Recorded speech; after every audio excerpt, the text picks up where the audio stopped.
জাতীয় দলের সাথে প্রথমবারের মতো অনুশীলনে হামজা চৌধুরী, সেখানে কথা বলছেন বাফুফে সভাপতি। আমরা সেখানে সরাসরি চলে যাব, তাবিদ আওয়ালের কথা শুনবো। দেখেন, আমি এখানে একা নয়, আমার সাথে আমার এক্সিকিউটিভ কমিটি মেম্বাররা আছেন এবং খুবই দক্ষ ম্যানেজমেন্টের কর্মকর্তারা আছেন। তো এটা সবার চেষ্টা, দিন রাত পরিশ্রম করে সবাই কিন্তু ট্রেনিং তো একটা বিগ পার্ট।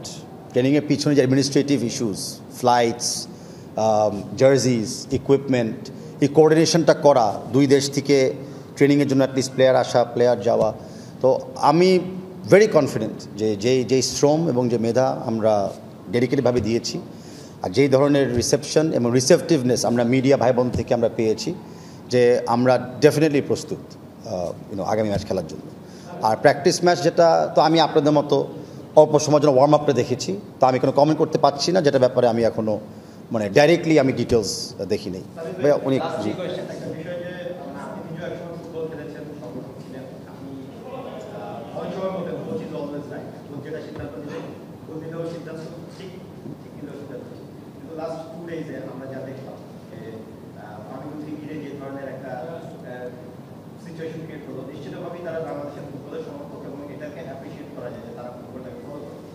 আপনি নিজে হচ্ছে গিয়ে তাদের সঙ্গে কথা বলবেন, বিষয়টা কি এরকম যে আমরা যখন প্রফেশনালিজমের জায়গা থেকে যাচ্ছি, সেই জায়গায় হচ্ছে গিয়ে প্রফেশনালিজমের ধারণাটা হচ্ছে গিয়ে আমাদের অনেকের মনের মধ্যে এখনো আসেনি। আপনার কাছে কি মনে হচ্ছে? আমার কাছে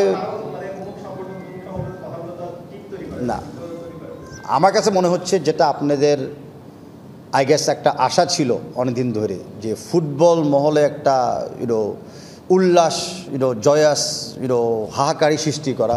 আমার মনে হচ্ছে আমরা সেদিকে কিন্তু এগিয়ে যাচ্ছি। ফুটবল একটা বৃহৎ বড় জায়গা। আমি যেটা আজকে কিছু সাথে বলেছিলাম এর আগে, আমি হলাম ওই বৃহৎ বড় জায়গা বর্তমান গার্জিয়ান। তো আমার কাছে সবাই সেম। আমার দায়িত্ব সবার চিন্তা চেতনাকে আমলে নিয়ে সিদ্ধান্ত দেওয়া, আর আমার দায়িত্ব হলো বা আমার কমিটমেন্ট হলো সবার ইমোশনটাকেও আন্ডারস্ট্যান্ড করা। তো আমি বলবো না কেউ এখানে রাইট, আমি বলবো কেউ এখানে রং। আমি বলবো যে আমরা সবাই একসাথে যাত্রা এগিয়ে যাচ্ছি।